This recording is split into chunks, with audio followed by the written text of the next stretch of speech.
97% des scientifiques travaillant sur le changement climatique estiment que la Terre se réchauffe en raison des activités humaines. Bonjour, parlons peu, parlons ergo. Oui, effectivement, j'ai une mission pour vous. Alors, je suis André Milan, je suis le président fondateur de la FININVO. Que la plupart des espèces du vivant non humain produisent leur propre habitabilité et celle des autres. Comment pouvons-nous repenser nos modèles pour créer des formes d'habitat qui soient plus durables ? Ces idées nous rappellent que notre relation à l'habitat va bien au-delà des briques et du béton.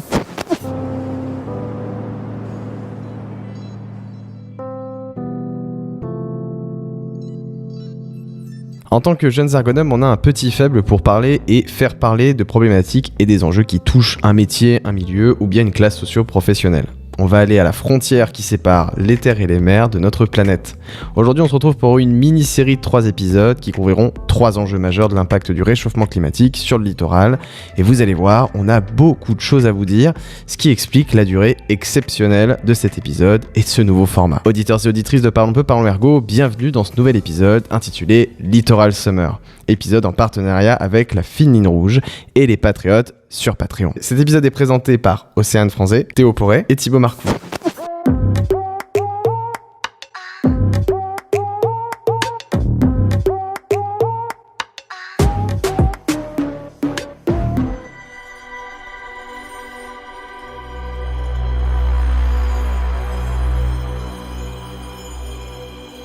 Si on revient sur le littoral, une activité a été fortement touchée ces dernières années.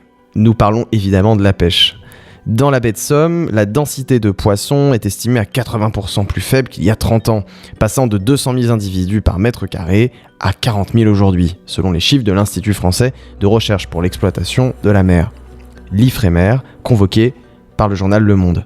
Toujours en France, l'été 2021 était particulièrement difficile pour la pêche côtière bretonne, avec des baisses allant jusqu'à 78%, raconte le directeur des criers de Cornouailles, dans le Finistère, dans un article pour Ouest France. De façon plus globale, au niveau européen cette fois-ci, la zone en Nord-Atlantique, elle, est en amélioration. Cependant, en Méditerranée, la pression de pêche reste trop élevée avec une abondance de poissons bien trop faible. 86% des populations de poissons est encore surexploitée, ce que nous explique l'IFREMER. Si l'impact sur la biodiversité semble presque aussi évident qu'alarmant, qu'en est-il de l'impact sur le travail des pêcheurs et des pêcheuses ?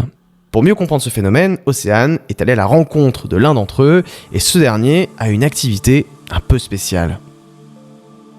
Je suis Paolo Fanciulli, pêcheur, et au fil des ans, je suis devenu guide d'excursion environnementale. Depuis que je suis enfant, je suis pêcheur et clairement, dans mon travail, en tant qu'enfant, vous allez en mer, puis ça devient une passion, puis c'est devenu mon métier.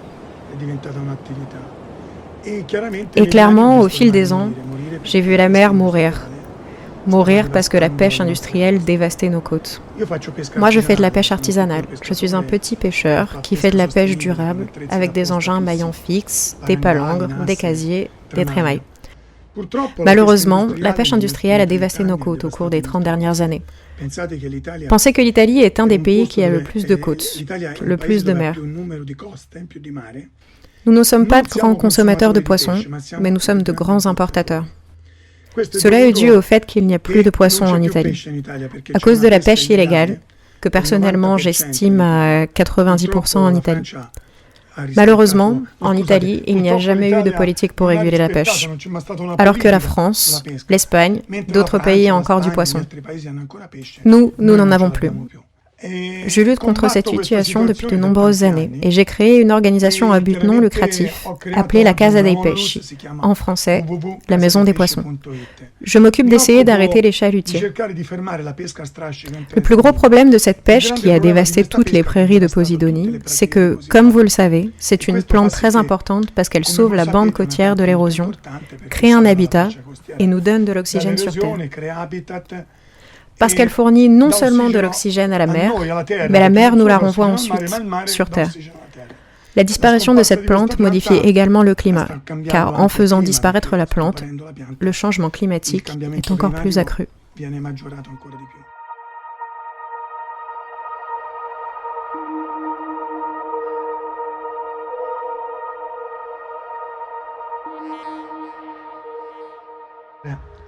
Je lutte contre la pêche illégale depuis 1986. Pour pouvoir dénoncer, dans cette période de 86-90, je passais dans les journaux et à la télévision, pour ensuite attaquer en justice le port de Santo Stefano. Puis j'ai commencé à attaquer les chalutiers au large de la côte. J'ai commencé à stopper des bateaux, seuls de nuit, avec des canots pneumatiques. J'ai mis des pompes sous l'eau, j'ai coulé des bateaux. Cela pour arriver alors, en 2006, à mettre de gros blocs de béton au fond de la mer, projet que j'ai nommé la Maison des Poissons. Les blocs empêchent le passage des chaluts, les grands, tout en créant un habitat pour les poissons. Mais j'avais un rêve que j'avais laissé dans un tiroir. En 2013, il est devenu réalité. Je voulais, au lieu de mettre des blocs de béton, avoir des œuvres d'art. Maintenant, ce sont des blocs de marbre de 10 à 15 tonnes qui sont au fond de l'eau. Des sculpteurs du monde entier sculptent ces blocs et en font des œuvres d'art. Cela signifie que nous empêchons le passage des chaluts, sauvons les prairies de Posidonie et créons un habitat naturel où tout le monde pourrait plonger et admirer l'art qui sauve l'environnement.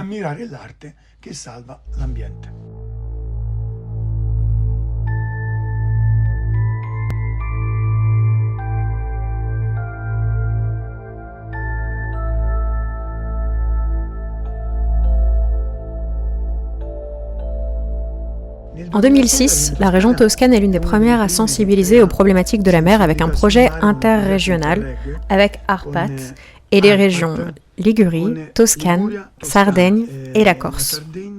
C'est un projet interrégional pour placer de gros blocs de béton dans la mer. À ce moment-là, les blocs étaient insuffisants et j'ai acheté plus de blocs pour le projet. Et là, la Casa dei Pesci commence réellement.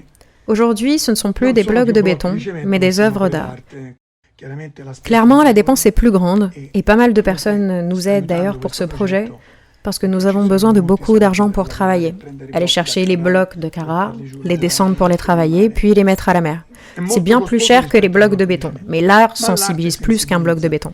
Si j'avais dit « j'ai mis des blocs de béton à la mer », il n'y aurait pas eu toute cette attention. Aujourd'hui, il y a 39 œuvres d'art, 5 qui ont été réalisées récemment, et elles iront en mer en juin. Mais nous aimerions arriver à 100. Le rêve de ma vie. J'aimerais que notre mer, notre monde revienne comme il était autrefois. Et c'est un cri d'alarme que je lance à tous ceux qui peuvent écouter ce que je dis en tant que pêcheur de 60 ans qui vit sur la côte. La mer, je la vis avec beaucoup de passion, avec beaucoup de respect. Vous voyez, aucun chasseur sain d'esprit ne brûlerait le maquis pour tuer un sanglier. Et pourtant, c'est ce qui se passe dans la mer. Ceux qui détruisent les plantes des fonds marins pour pêcher ne sont pas des pêcheurs, ce sont des criminels. Sauvons notre environnement. Ne le laissons pas tomber pour les fautes de certains au détriment de tous. Aujourd'hui, la mer a besoin de nous. Mais alors, comment peut-on accompagner les professionnels du secteur vers une pêche plus durable tout en conservant des conditions de travail décentes ? Pour tenter de répondre à cette question, nous sommes rentrés en France pour voguer vers la terre bretonne. Dans la région de Lorient, nous avons rencontré Tabata Thiebo-Rizzoni, une ergonome doctorante qui accompagne les pêcheurs vers une voie plus durable. Son projet de recherche s'intitule « Amorcer le processus de transition écologique dans une pêche artisanale », apport d'une approche multiniveau pour l'implémentation d'un filet de pêche biodégradable. Dans sa thèse, elle interroge les pratiques actuelles à l'aune de la transition écologique. Cette recherche-action a pour but de proposer un outil répondant aux enjeux du développement durable tout en s'adaptant aux pratiques professionnelles des pêcheurs. Cette problématique étant posée, nous laissons la parole à Tabata. Moi, je suis psychologue du travail et ergonome, donc j'ai fait une licence de psycho, master de psychologie du travail et d'ergonomie à Rennes. Et durant mes stages, j'ai travaillé beaucoup dans le domaine maritime à l'Université de Bretagne Sud, donc à Lorient. J'ai commencé par travailler déjà avec des lamaneurs au sein de l'IMP, donc l'Institut maritime de prévention à Lorient. Ensuite, j'ai dû travailler avec les pilotes de Seine. J'ai ensuite travaillé en tant que chargée de recherche à l'ENSM, donc c'est l'École nationale supérieure maritime. Donc c'était plutôt dans le cadre de psycho et ergonomie cognitive, où c'était de la conception d'une passerelle nouvelle génération pour les navires du futur. Et j'en suis arrivée donc à travailler sur 3 ans là, pour le projet Indigo, donc Innovative Fishing Gear for Ocean. Mais globalement, le projet, c'était de développer un engin de pêche biodégradable pour aller vers des pratiques de pêche plus durables. Pour étudier la question de la transition vers des pratiques plus durables, tu as dû faire des choix dans les critères que tu souhaitais observer. Pour toi, qu'est-ce qui était nécessaire pour les accompagner au mieux dans cette transition ? Parce que lorsqu'on va proposer un nouvel engin de pêche, donc en l'occurrence, nous, le filet de pêche biodégradable, il faut qu'il soit appropriable par les utilisateurs. Donc on s'est tout d'abord centré sur l'analyse des schèmes d'utilisation pour les matelots, donc c'est-à-dire regarder quels sont les usages fins, comment ils utilisent et comment ils démaillent les poissons, donc comment ils enlèvent en fait les poissons des mailles du filet, et puis qu'est-ce qui est important pour eux dans le filet, donc quelles sont leurs perceptions, qu'est-ce qu'ils voient, qu'est-ce qu'ils ressentent, à quoi ils font attention.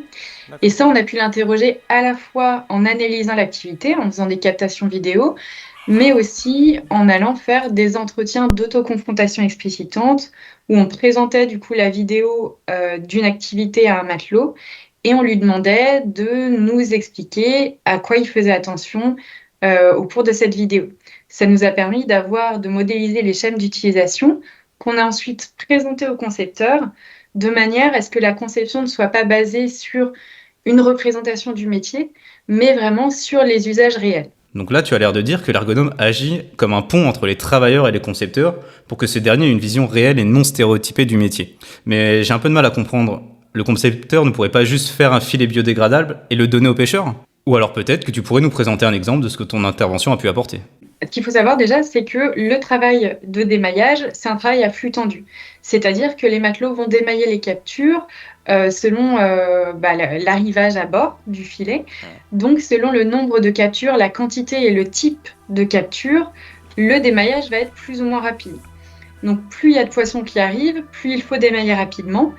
Et cette pression temporelle peut entraîner des modifications dans les stratégies de démaillage et les matelots vont avoir tendance à peut-être plus casser les mailles du filet pour extraire plus rapidement la capture.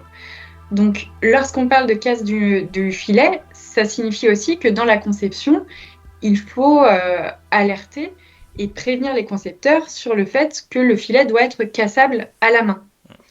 Donc ça peut paraître anodin, mais en fait, si le filet est trop rigide, trop solide, et que l'individu ne peut pas casser le filet, potentiellement, il va y avoir des conséquences sur le travail collectif et individuel, et donc ça va dégrader la situation de travail.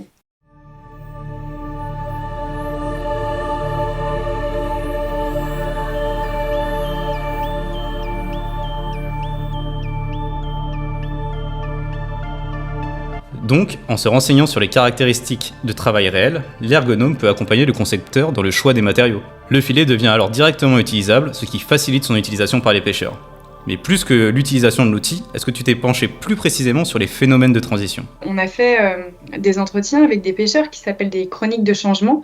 Donc on demandait aux pêcheurs, sur la base d'une frise chronologique, de placer les changements qu'ils ont vécus et perçus dans leur activité de pêche. On leur demandait également d'indiquer quels ont été les déclencheurs de ces changements. Donc ça peut être des réglementations qui arrivent, comme des limites de quotas qui vont engendrer du coup un changement d'espèce ciblée, donc un changement de matériel pour pouvoir pêcher cette espèce. C'était des choses comme ça. Et ce qu'on demandait ensuite, c'était pour faire face à ce changement, quelles ressources vous avez mobilisées. Donc ça nous a permis de dresser en fait globalement toutes les ressources des pêcheurs, les conséquences aussi des changements. Donc on s'est intéressé particulièrement aux conséquences positives des changements, dans le but, dans l'implémentation du filet de pêche biodégradable, de mobiliser les ressources des pêcheurs et faire en sorte que le changement soit positif et d'éviter bien sûr les retombées négatives. Les pêcheurs proches de la retraite disaient être contents de ne pas avoir 30 ans, par exemple, et les plus jeunes participants à ces entretiens indiquaient qu'ils avaient quand même des conflits de valeurs entre la préservation de la ressource, la préservation de leur profession et la recherche de se diversifier en allant par exemple faire des contrats avec des promoteurs éoliens pour pas uniquement pêcher mais aller observer la ressource ailleurs parce que la plupart des pêcheurs exposent des peurs par rapport à l'évolution de leur métier. Les pêcheurs artisans qu'on a interrogés souhaitent essayer le filet de pêche biodégradable, mais en revanche, ils disent très bien que leur préoccupation actuelle, c'est quand même la pérennisation de leur profession et que pour pérenniser, pour le coup, l'utilisation du filet de pêche biodégradable, il faut cibler la pêche industrielle. Donc on a quand même une certaine contrainte et une ambivalence entre le fait de vouloir proposer un outil pour développer un système pour faire en sorte qu'il soit plus durable et en même temps la préoccupation majeure des pêcheurs actuellement qui est je veux bien l'utiliser, mais par contre, moi, je veux juste sauver mon métier, quoi. À travers ces témoignages, tu abordes la question de la pérennisation en opposant, en tout cas en ciblant, la pêche industrielle par rapport à la pêche artisanale. Je pense que cela doit nous interroger sur ce qui fait sens pour l'artisanat en opposition avec l'industriel. J'ai donc l'impression que même si l'aide technique est indispensable, il est nécessaire de revoir le système organisationnel de la pêche et même bien au-delà de notre société. Les pêcheurs indiquent qu'ils ont peur de perdre leur profession, qu'elle disparaisse, mais en même temps, ils indiquent qu'ils doivent pêcher relativement une quantité assez importante de poissons pour répondre à un besoin de la société, et qu'en même temps, il y a de plus en plus de réglementations qui tombent sur leur activité. Donc ça veut dire qu'ils sont de plus en plus contraints, ils essayent de répondre à un besoin, et ils ont moins de liberté pour ça. Donc la question, à la place de se dire on va implémenter un filet de pêche biodégradable pour développer cette activité pour qu'elle soit plus durable, il faudrait plutôt se demander est-ce qu'on ne peut pas modifier la consommation, donc modifier le besoin de la population pour refonder finalement ce système. Tu es parti de l'outil et tu t'es interrogé sur les raisons qui poussent les pêcheurs à s'en servir jusqu'à remonter aux besoins des consommateurs. On voit ici une des forces de l'ergonomie qui est son approche systémique. La sensibilisation de la population aux enjeux climatiques et écologiques de la surpêche devient donc un enjeu majeur dans la pérennisation du métier de pêcheur. On remarque d'ailleurs que certains pêcheurs l'ont déjà compris, à l'instar de Paolo Fanciulli, et se sont saisis de ce levier pour transformer leur métier en proposant non seulement une pêche artisanale contrôlée, mais également une sensibilisation auprès de la population. C'est donc ici que l'ergonomie prend tout son sens, car en créant de la connaissance sur le métier et en interrogeant la réalité du terrain, elle nous permet de réfléchir à de nouveaux modes de fonctionnement. Cependant, pour toi, quelle serait vraiment la place de l'ergonomie dans le développement durable ? La question de la place de l'ergonomie s'est posée. Alors, dans un projet de conception pour le développement durable, je pense que c'est fondamental parce qu'on fait le lien entre les acteurs du terrain et les acteurs de conception et plus largement, du coup, l'aspect plus institutionnel et réglementaire. Et justement, par rapport à cet aspect institutionnel réglementaire, dans le cadre du projet Indigo, plusieurs partenaires ont eu l'occasion d'échanger à la Commission européenne de pêche, donc à Bruxelles, donc avec des institutionnels et ceux qui créent la réglementation pour la pêche. Et ce qu'il faut savoir, c'est qu'au cours de ces présentations, chaque partenaire, donc chaque axe du projet, a eu la possibilité de parler seulement 5 minutes. Donc la question qui se pose, c'est pour un projet de 3 ans, pour l'axe de travail psycho-ergonomie, parler 5 minutes à un acteur qui va faire les réglementations, est-ce que c'est suffisant ? Est-ce que c'est suffisant pour montrer la réalité du terrain ? Est-ce que c'est suffisant pour révéler en fait vraiment les besoins de l'activité ? Pour montrer que les pêcheurs ont peur de leur avenir et que l'idée, c'est pas d'accumuler des réglementations, mais au contraire de peut-être d'alléger ces contraintes tout en revoyant le système. Ce serait de faire des groupes de travail, de comprendre le système d'activité, non pas forcément uniquement des pêcheurs, mais des réglementations. Donc comment fonctionne le système réglementaire pour derrière essayer de le faire évoluer et toucher donc le développement durable. Pour moi, on est plus, en fait, il faut remonter. Au regard de ce que tu nous as présenté, il semble donc nécessaire de s'interroger au système de pêche dans son ensemble, du pêcheur artisanal jusqu'à la réglementation, européenne dans ton exemple, en passant par les concepteurs et même la population. C'est donc un travail colossal et participatif qui est nécessaire pour appréhender la complexité de ce système. C'est ici que l'ergonome peut trouver sa place, dans le relais qu'il permet entre les différents acteurs et dans sa capacité à faire émerger le réel et à le placer comme un objet de réflexion.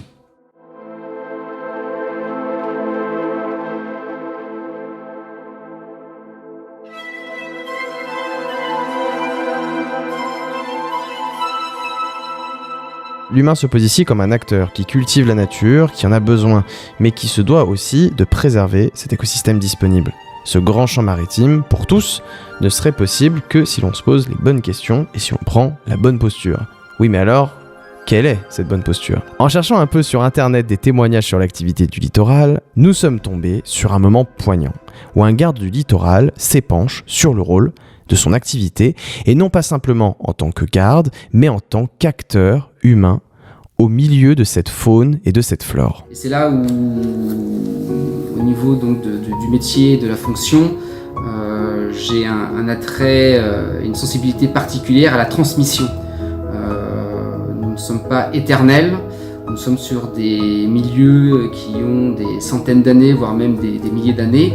Et c'est vrai qu'à l'échelle humaine, nous sommes que de passage. Et ce que je trouve moi de plus beau, de plus noble, c'est cette transmission aux générations futures. Nous ne sommes que de passage. En plus, avec le piano en fond, je vous jure que ça fait réfléchir. Non mais plus sérieusement, nous avons abordé l'activité de la pêche, mais il serait peut-être temps que l'on retourne sur le rivage pour reparler du littoral et surtout de l'impact du réchauffement climatique sur ce dernier. Est-ce qu'on met des solutions en place ? Est-ce que ce sujet est politique ?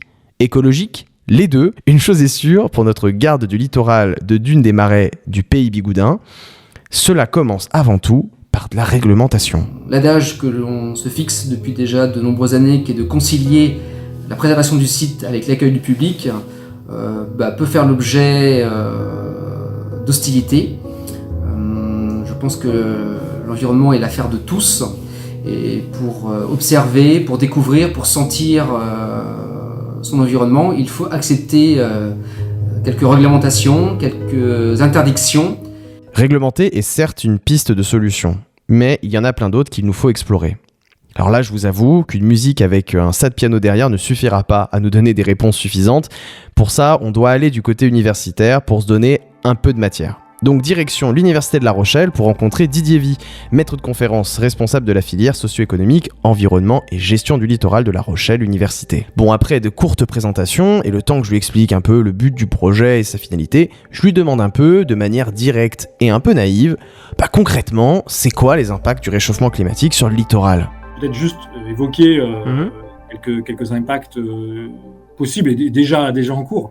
Il faut savoir effectivement, il y a l'augmentation des températures à l'échelle planétaire, mais surtout, ça entraîne effectivement une hausse du niveau de la mer.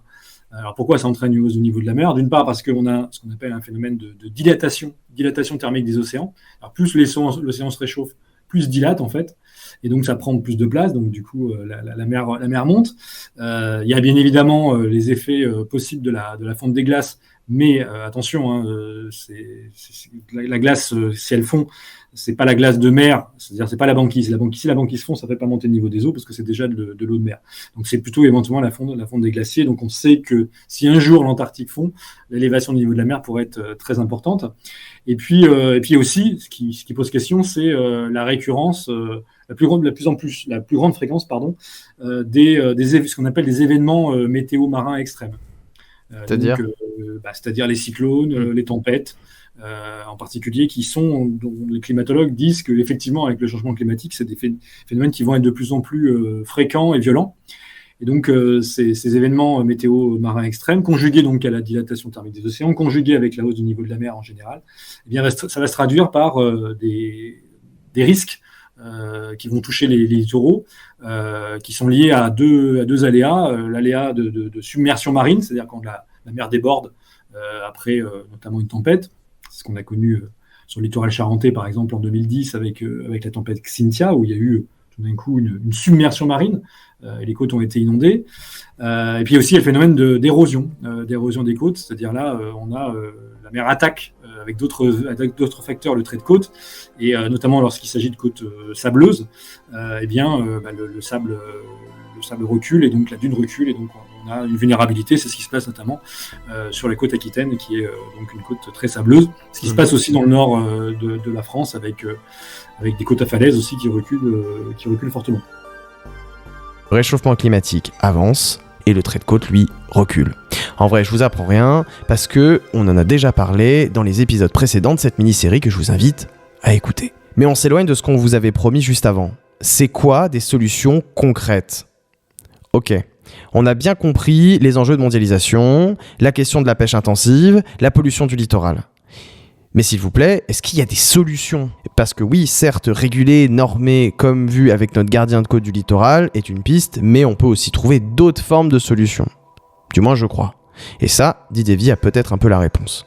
Par exemple, effectivement, les énergies marines renouvelables, et les éoliennes en particulier en mer, sont évidemment une solution dans ce qu'on appelle le mix énergétique pour répondre aux défis de la transition énergétique.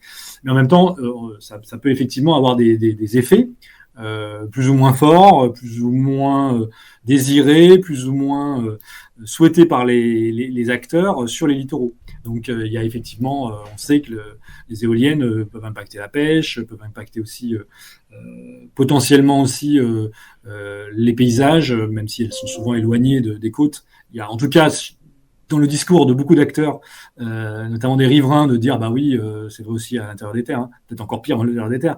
Le fait de dire on va installer des éoliennes à proximité de chez moi, eh bien ça va faire chuter l'immobilier, etc., etc. Au-delà des nuisances. Je ne suis pas en train de dire je suis pro ou anti-éolien. C'est bien ou pas bien, c'est pas mon rôle de chercheur. Je dis juste que ça peut être un effet indirect sur le socio-écosystème littoral. Voilà. Donc on peut agir grâce à de nouveaux dispositifs techniques, mais aussi grâce à des solutions fondées sur la nature. C'est-à-dire utiliser la nature et jouer avec celle-ci pour soit la modifier, soit la restaurer, soit la renforcer, le tout en utilisant des procédés de la nature elle-même. Et pour ça, Didier Vie a pas mal d'exemples à nous donner, je crois. On a les zones basses, c'est souvent des zones de marée maritimes, voilà, qui ont pu être à un moment donné poldérisées. Enfin, bon. Et donc l'idée, c'est de se dire on va utiliser ces zones de marée maritime, qui sont de la richesse en biodiversité, etc. Et on va dire, bah voilà, ça va être des zones tampons. En fait, on se dit, bah, c'est pas si grave maintenant, si la mer inonde ces territoires, ça va faire des zones tampons. Alors, on le fait de manière relativement coordonnée, donc c'est ce qu'on appelle la dépoldérisation, c'est-à-dire en gros, c'est des marais qui ont été à un moment donné endigués, comme aux Pays-Bas, on a asséché, voilà. Et puis maintenant, on se dit, bah, pourquoi pas dépoldériser, c'est-à-dire faire en sorte que la mer revienne à l'intérieur des terres. Ça permettra finalement de contrôler un peu l'inondation, la hausse du niveau de la mer, en créant une zone tampon. Puis le marais, ça aussi, c'est une fonction importante. Hein. Il y a pas mal de collègues qui étudient au Labo Liens de captation de carbone. Donc c'est des puits à carbone, donc ça permet en fait de pouvoir, d'une certaine façon, réguler aussi le cycle du carbone. Donc ça c'est des solutions du coup intéressantes au niveau des écosystèmes, et donc c'est ce qu'on appelle une solution fondée sur la nature. Il y a d'autres solutions fondées sur la nature, qui sont par exemple des solutions dans lesquelles on va transférer du sable à un endroit pour l'amener à un autre endroit, et donc on va recharger une plage qui est en érosion, on va recharger une plage en sable, ce qu'on appelle le rechargement sédimentaire.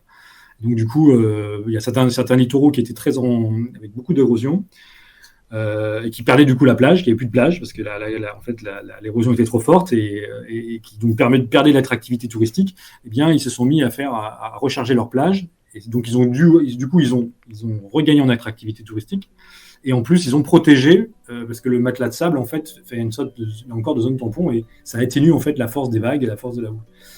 C'est ce qui a été fait notamment à Châtelaillon, à côté de La Rochelle, qui est un peu un exemple assez unique, un des premiers exemples en France à avoir fait ça, une des premières communes à avoir fait dans les années 80. Une dernière solution qui est plus engageante pour l'État en termes de réparation est celle du Managed Retreat, c'est-à-dire le rachat des sols par l'État et la délocalisation des habitations et des entreprises.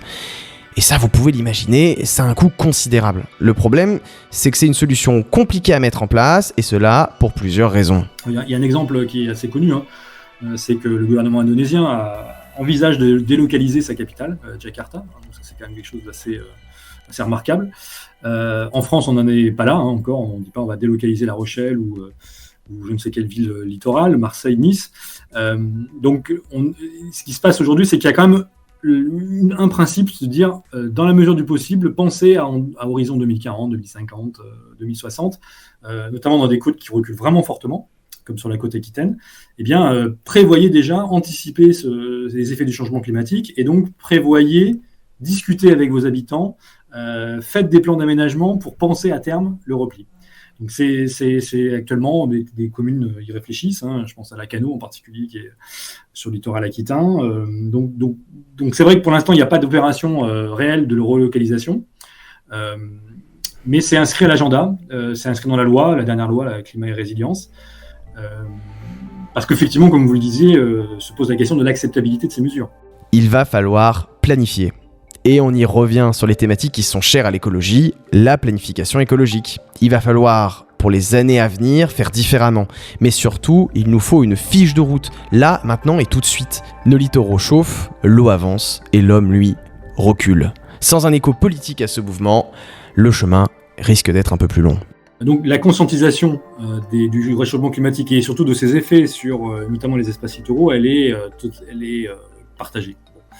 Non seulement parce qu'il y a d'une part une injonction un peu de l'État, en tout cas un cadre aujourd'hui au niveau de l'Union européenne de l'État qui sensibilise fortement les élus locaux à ces questions. Il y a des lois et des plans d'aménagement qui aujourd'hui font qu'un élu rentre dans un certain cadre réglementaire. Mais au-delà de ce cadre réglementaire, de cette injonction ou de cette imposition à intégrer le changement climatique dans les politiques publiques, il y a une vraie prise de conscience des élus. Néanmoins, prise de conscience ne veut pas dire qu'on va agir rapidement, facilement, etc. D'une part parce que donc il y a la question de l'acceptabilité des populations, notamment de ceux qui vont voter. Donc les élus sont aussi prisonniers du ressenti des habitants. Si les habitants leur disent non, nous on ne veut pas bouger, parfois vous prenez pas forcément le risque politique de pouvoir le faire.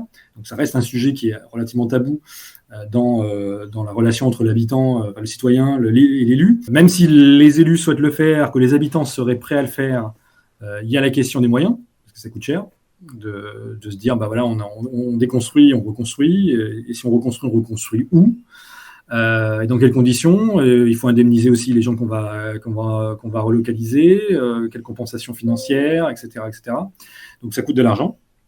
On l'a vu, un exemple sur Xynthia en 2010, où là, il y a eu la tempête, et le gouvernement, le président de la République de l'époque, Sarkozy, a dit on détruit les maisons qui ont été inondées, terminé. Sauf qu'on a indemnisé les gens, évidemment. Donc, une mesure d'urgence, c'est de dire on détruit les maisons. L'État a mis beaucoup de moyens. Pour vous donner des exemples de maisons, c'est ce que montre la chercheuse de l'Université de Brest, Eugénie Cazot, qui a soutenu sa thèse. Elle montre que en fait, il y a l'indemnisation des maisons, une maison par exemple qui valait 180 000 euros a été rachetée le double par l'État pour très vite en fait que les propriétaires puissent partir. Donc, mais ça a été fait vraiment dans l'urgence et l'État a mis des moyens rapidement parce que politiquement il fallait qu'on affiche que l'on faisait quelque chose pour s'adapter au changement climatique.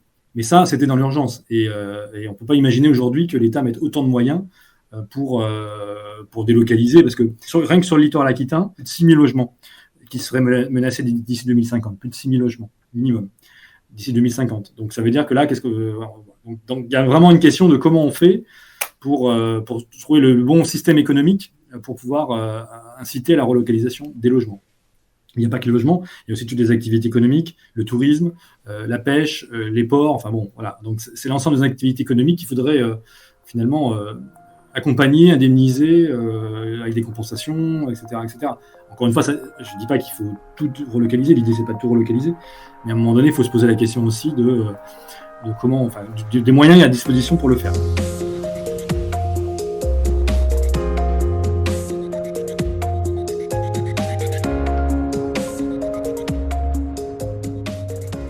C'est la fin de cette série de podcasts dédiée au réchauffement climatique et son impact sur le littoral, sponsorisé par la fine ligne rouge.